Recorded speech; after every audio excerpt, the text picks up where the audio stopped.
എല്ലാവർക്കും നമ്മുടെ പുതിയൊരു വീഡിയോയിലേക്ക് സ്വാഗതം. അപ്പോൾ ഇന്ന് നമുക്ക് നമ്മുടെ റെസ്റ്റോറൻറ്റിലൊക്കെ കിട്ടുന്ന അതേ ടെക്സ്ചറിൽ നല്ല ക്രിസ്പി ആയിട്ടുള്ള ഒരു കോളിഫ്ലവർ 65 എങ്ങനെയാണ് തയ്യാറാക്കുന്നതെന്ന് നോക്കാം. അപ്പോൾ ഈ ഇടയ്ക്ക് ഞാൻ ഒരു ഫുഡ് മേളയിൽ പോയപ്പോൾ ഈ ഒരു ഗോബി 65 കഴിച്ചായിരുന്നു. അപ്പോൾ ആ ഒരു ഷെഫിനോട് ചോദിച്ചപ്പോൾ അവർ പറഞ്ഞു തന്ന ആ ഒരു ട്രിക്കും കാര്യങ്ങളൊക്കെയാണ് ഈ ഒരു റെസിപ്പിയിൽ ഞാൻ ചെയ്തിരിക്കുന്നത്. അപ്പോൾ എല്ലാവരും വീഡിയോ മുഴുവനായി കാണുക. കൂടാതെ നമ്മുടെ ഈ ഒരു ചാനൽ ആദ്യമായിട്ട് കാണുന്നവർ പ്ലീസ് ഒന്ന് സബ്സ്ക്രൈബ് ചെയ്യാനും മറക്കരുത്. അപ്പോൾ നമ്മുടെ ഈ ഒരു കോളിഫ്ലവർ ഫ്രൈ ചെയ്യാനായിട്ട് ഞാനിപ്പോൾ ഇവിടെ എടുത്തിരിക്കുന്നത് ഒരു മീഡിയം സൈസിലുള്ള കോളിഫ്ലവർ ആണ്. അപ്പോൾ അത്യാവശ്യം അതിൻ്റെ ആ ഒരു തണ്ടോട് കൂടി തന്നെ ഞാനിപ്പോൾ ഇവിടെ കട്ട് ചെയ്തെടുത്തിട്ടുണ്ട്. ഒരു മീഡിയം സൈസിൽ വേണം നമ്മളിത് കട്ട് ചെയ്തെടുക്കാനായിട്ട്. ഒരുപാട് വലിപ്പം ഉണ്ടാവരുത്, എന്നാൽ തീരെ ചെറുതും ആവരുത്. ഒരു മീഡിയം സൈസിൽ വേണം നമ്മളിത് കട്ട് ചെയ്തെടുക്കാനായിട്ട്. ഇനിയിപ്പോൾ നമുക്കിത് ആദ്യം തന്നെ ചെറുതായിട്ടൊന്ന് വേവിച്ചെടുക്കണം. അപ്പോൾ അതിന് വേണ്ടിയിട്ട് ഞാനിപ്പോൾ ഇവിടെ ഒരു പാത്രത്തിൽ കുറച്ചധികം വെള്ളം തിളപ്പിക്കാനായിട്ട് വെച്ചിട്ടുണ്ട്. വെള്ളം തിളച്ച് വരുമ്പോൾ ഇതിലേക്ക് നമുക്ക് കുറച്ച് മഞ്ഞൾപ്പൊടിയും ഒരു നുള്ള് ഉപ്പും കൂടി ഇട്ട് കൊടുത്ത് നമ്മൾ അരിഞ്ഞു വെച്ചിരിക്കുന്ന കോളിഫ്ലവർ ഇതിലേക്ക് ഇട്ട് കൊടുക്കാം. അതിനുശേഷം ഒരു മിനിറ്റ് ഒന്ന് ജസ്റ്റ് ഇതൊന്ന് ബോയിൽ ചെയ്തെടുത്താൽ മതിയാകും. ഒരുപാട് സമയമൊന്നും വേണ്ട. കോളിഫ്ലവർ അങ്ങനെ വെന്ത് ഉടഞ്ഞൊന്നും പോകരുത്. ചെറുതായിട്ടൊന്ന് സോഫ്റ്റായി വന്നാൽ മതി. ഇങ്ങനെ ചെയ്യുന്നതുകൊണ്ടുള്ള പ്രയോജനം എന്താണെന്ന് വെച്ചാൽ നമ്മൾ ഇതിലേക്ക് പുരട്ടുന്ന ആ ഒരു മസാല ഉണ്ടല്ലോ, അത് നമ്മുടെ കോളിഫ്ലവറിലൊക്കെ നല്ലപോലെ പിടിച്ച് നല്ല ഒരു രുചി കിട്ടാനൊക്കെ സഹായിക്കും. അപ്പോൾ ഇത് വന്നിട്ട് നമ്മുടെ ഷെഫ് പറഞ്ഞു തന്ന ടിപ്സിൽ ഒന്നാണിത്. അപ്പോൾ ഇതാ നമ്മുടെ കോളിഫ്ലവർ എല്ലാം ഇവിടെ ആവശ്യത്തിന് വേവിച്ചെടുത്തിട്ടുണ്ട്. ഇതിപ്പോൾ നമുക്കൊന്ന് ഡ്രെയിൻ ചെയ്ത് മാറ്റാം.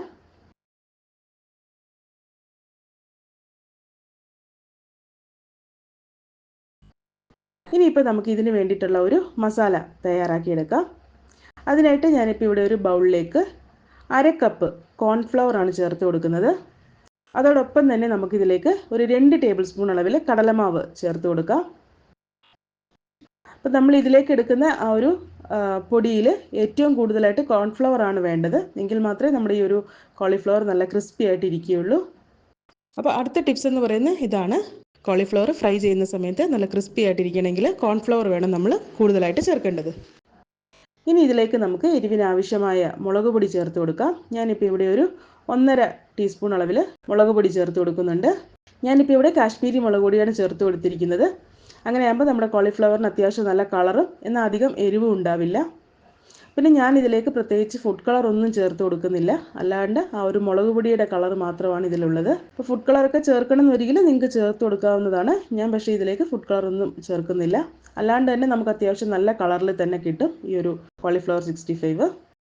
അടുത്തതായിട്ട് നമുക്കിതിലേക്ക് 1 ടീസ്പൂൺ അളവിൽ വലിയ ജീരകത്തിൻ്റെ പൊടി ചേർത്ത് കൊടുക്കാം, അതായത് പെരിഞ്ജീരകപ്പൊടി. അപ്പോൾ ഈ ഒരു പെരിഞ്ജീരകപ്പൊടി നമ്മൾ സ്കിപ്പ് ചെയ്യാതെ ചേർത്ത് കൊടുക്കണം. എങ്കിൽ മാത്രമേ നമുക്ക് ആ ഒരു റെസ്റ്റോറൻറ്റിലൊക്കെ കിട്ടുന്ന ആ ഒരു ടേസ്റ്റ് നമ്മുടെ ഈ ഒരു മസാലയ്ക്ക് ഉണ്ടാവുള്ളൂ. ഇനി ഇതിലേക്ക് നമുക്ക് 1 ടീസ്പൂൺ ഗരം മസാലയും കൂടി ചേർത്ത് കൊടുക്കാം. അതിനുശേഷം നമുക്കിതിലേക്ക് 1 ടീസ്പൂൺ ഇഞ്ചി വെളുത്തുള്ളി പേസ്റ്റ് നമുക്കിതിലേക്ക് ചേർത്ത് കൊടുക്കണം. അതിനുശേഷം നമുക്കിതിലേക്ക് ആവശ്യത്തിനുള്ള ഉപ്പ് ചേർത്ത് കൊടുക്കണം. ഇനിയിപ്പോൾ നമുക്കിത് ആദ്യം തന്നെ ഒന്ന് മിക്സ് ചെയ്ത് കൊടുക്കാം. നമ്മൾ ഇട്ട് കൊടുത്തിരിക്കുന്ന ആ ഒരു പൊടികളെല്ലാം എല്ലാ സ്ഥലത്തും എത്താൻ വേണ്ടിയിട്ട് ആദ്യം തന്നെ നമുക്കിതൊന്ന് മിക്സ് ചെയ്ത് കൊടുക്കാം. അതിനുശേഷം ഇതിലേക്ക് ആവശ്യത്തിന് വെള്ളം ഒഴിച്ച് നല്ല തിക്കായിട്ടുള്ള ഒരു ബാറ്റർ തയ്യാറാക്കിയെടുക്കണം. ഞാനിപ്പോൾ ഇതിലേക്ക് ഒരു 1/2 കപ്പും അതോടൊപ്പം തന്നെ ഒരു 2 ടേബിൾ സ്പൂൺ വെള്ളവും കൂടി ഞാനിതിലേക്ക് ചേർത്ത് കൊടുത്തിട്ടുണ്ട്. അപ്പോൾ ഇതാ കണ്ടില്ലേ, ഈ ഒരു പരുവത്തിൽ വേണം നമ്മുടെ ബാറ്റർ തയ്യാറാക്കിയെടുക്കാനായിട്ട്. കട്ടകളൊന്നും ഇല്ലാണ്ട് ഒരു വിസ്കോ ഫോർക്കോ എന്തെങ്കിലും ഉപയോഗിച്ച് വേണം നമ്മളിത് മിക്സ് ചെയ്തെടുക്കാനായിട്ട്. അപ്പോൾ ഈ ഒരു സമയത്ത് നമുക്ക് ഈ ഒരു ബാറ്ററിന് ഉപ്പ് നോക്കാം. ഉപ്പും അതുപോലെ തന്നെ നമ്മുടെ മസാലപ്പൊടികളൊക്കെ മതിയോ നമുക്ക് നോക്കാം. എന്തെങ്കിലും നമുക്ക് എക്സ്ട്രാ ആഡ് ചെയ്യണമെങ്കിൽ ഈ സമയത്ത് ചേർത്ത് കൊടുക്കാവുന്നതാണ്. അപ്പോൾ ഇതിപ്പോൾ എനിക്കിതെല്ലാം കറക്റ്റാണ്.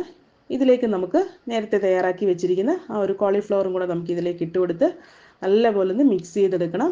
ആ ഒരു മസാല വന്നിട്ട് കോളിഫ്ലവറിൻ്റെ എല്ലാ ഭാഗത്തും എത്തത്തക്ക രീതിയിൽ നല്ല രീതിയിലൊന്ന് മിക്സ് ചെയ്തെടുക്കാം. അപ്പോൾ ഇതാ നമ്മുടെ കോളിഫ്ലവർ എല്ലാം ഞാനിപ്പോൾ ഇവിടെ മസാല തേച്ചെടുത്തിട്ടുണ്ട്. ഇനിയിപ്പോൾ നമുക്കിത് നല്ലപോലെ ഒന്ന് ഡീപ്പ് ഫ്രൈ ചെയ്തെടുക്കണം. അപ്പോൾ ഇത് ഡീപ്പ് ഫ്രൈ ചെയ്യുന്ന സമയത്ത് നമ്മൾ ശ്രദ്ധിക്കേണ്ട ഒരു കാര്യം എന്താണെന്ന് വെച്ച് കഴിഞ്ഞാൽ, ഞാൻ കഴിഞ്ഞ നമ്മുടെ വീഡിയോയിൽ പാലക് ചീര വറുക്കുന്ന സമയത്ത് പറഞ്ഞ പോലെ തന്നെ എണ്ണ നല്ല ഹൈ ഫ്ലെയിമിൽ ചൂടാക്കിയെടുക്കുക. അതിനുശേഷം തീയെ മീഡിയം ഫ്ലെയിമിലാക്കുക. അതിനുശേഷം വേണം നമ്മുടെ ഈ ഒരു കോളിഫ്ലവർ എല്ലാം ഇതിലേക്ക് ഇട്ട് കൊടുക്കാനായിട്ട്. അപ്പോൾ മീഡിയം ഫ്ലെയിമിലാക്കിയതിന് ശേഷം ഇട്ട് കൊടുക്കുക കേട്ടോ, അല്ലാന്നൊരിക്കലും പെട്ടെന്ന് കരിഞ്ഞു പോകും. അപ്പോൾ എണ്ണയെല്ലാം ഇവിടെ നല്ലപോലെ ചൂടായി വന്നിട്ടുണ്ട്. ഞാനിപ്പോൾ ഇവിടെ തീയെ മീഡിയം ഫ്ലെയിമിലേക്ക് മാറ്റുകയാണ്. അതിനുശേഷം നമ്മൾ തയ്യാറാക്കി വെച്ചിരിക്കുന്ന ആ ഒരു കോളിഫ്ലവർ നമുക്കിതിലേക്ക് ഇട്ട് കൊടുക്കാം. അപ്പോൾ ഇങ്ങനെയുള്ള ഒന്ന് രണ്ട് കാര്യങ്ങളൊക്കെ നമ്മൾ ശ്രദ്ധിച്ചു കഴിഞ്ഞാൽ നല്ല പെർഫെക്റ്റ് ആയിട്ടുള്ള കോളിഫ്ലവർ നമുക്ക് വീട്ടിൽ തന്നെ ഫ്രൈ ചെയ്തെടുക്കാം. റെസ്റ്റോറൻറ്റിലൊക്കെ കിട്ടുന്ന അതേ രുചിയിലും അതേ ടെക്സ്ചറിലും നല്ല പെർഫെക്റ്റ് ആയിട്ടുള്ള കോളിഫ്ലവർ നമുക്ക് വീട്ടിൽ തയ്യാറാക്കി എടുക്കാൻ പറ്റും.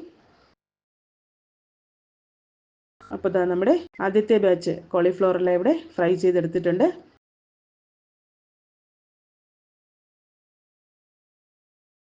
ഇനിയിപ്പോൾ ഇതുപോലെ തന്നെ നമുക്ക് ബാക്കിയിരിക്കുന്ന കോളിഫ്ലവറും കൂടെ ഒന്ന് ഫ്രൈ ചെയ്തെടുക്കാം.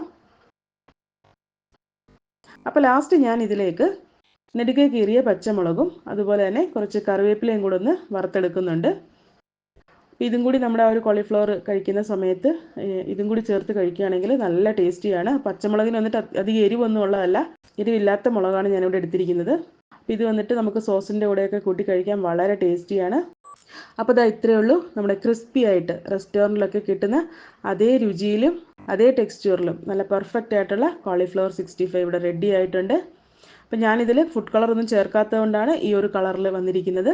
നമ്മളിതിലേക്ക് മുളക് പൊടി മാത്രമേ കളറിന് വേണ്ടിയിട്ടും എരിവിന് വേണ്ടിയിട്ട് നമ്മൾ ചേർത്ത് കൊടുത്തിട്ടുള്ളത്. അപ്പോൾ ഇതാ ഇത്രയേ ഉള്ളൂ, എല്ലാവരും ഒന്ന് തയ്യാറാക്കി നോക്കുക. പ്രത്യേകിച്ച് വെജിറ്റേറിയൻസിനൊക്കെ ഒരുപാട് ഇഷ്ടപ്പെടുന്ന ഒന്നാണ് ഈ ഒരു ഗോബി 65 എന്ന് പറയുന്നത്. അപ്പോൾ എല്ലാവരും ഒന്ന് തയ്യാറാക്കി നോക്കുക. റെസിപ്പി ഇഷ്ടമാവുകയാണെങ്കിൽ ലൈക്ക് ചെയ്യാനും ഷെയർ ചെയ്യാനും, കൂടാതെ നമ്മുടെ ഈ ഒരു ചാനൽ ആദ്യമായിട്ട് കാണുന്നവർ പ്ലീസ് ഒന്ന് സബ്സ്ക്രൈബ് ചെയ്യാനും മറക്കരുത്. അതോടൊപ്പം തന്നെ നിങ്ങളുടെ അഭിപ്രായങ്ങളും നിർദ്ദേശങ്ങളും ഒക്കെ കമൻറ്റ് ബോക്സിലൂടെ എന്നെ അറിയിക്കാവുന്നതാണ്. അടുത്ത നല്ലൊരു റെസിപ്പിയായിട്ട് കാണുന്നത് വരേക്കും ടേക്ക് കെയർ, ബൈ.